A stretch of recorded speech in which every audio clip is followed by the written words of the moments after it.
దేవునికి స్తోత్రం. ప్రేమ దేవుని పిల్లలారా, యేసుక్రీస్తు కొండ మీదకి వెళ్ళి ప్రార్థన చేసి రూపాంతరం పొందినప్పుడు దేవుడు ఇచ్చిన సాక్ష్యం. మత్తయి సువార్త 17:1 చదువుకుందాం. 6 దినములైన తర్వాత యేసు పేతురును, యాకోబును, అతని సహోదరుడైన యోహానును వెంటబెట్టుకొని ఎత్తైన ఒక కొండ మీదకి ఏకాంతముగా పోయి వారి ఎదుట రూపాంతరం పొందెను. ఆయన ముఖము సూర్యుని వలె ప్రకాశించెను, ఆయన వస్త్రములు వెలుగు వలె తెల్లని వాయెను. ఇదిగో మోషేయు ఏలీయు వారికి కనబడి ఆయనతో మాట్లాడుచుండిరి. అప్పుడు పేతురు, ప్రభువా, మనం ఇక్కడ ఉండుట మంచిది.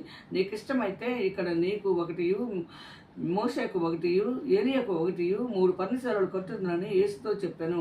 అతడు ఇంకనూ మాట్లాడుచుండగా ఇదిగో ప్రకాశమానమైన ఒక మేఘము వారిని కమ్ముకొనెను.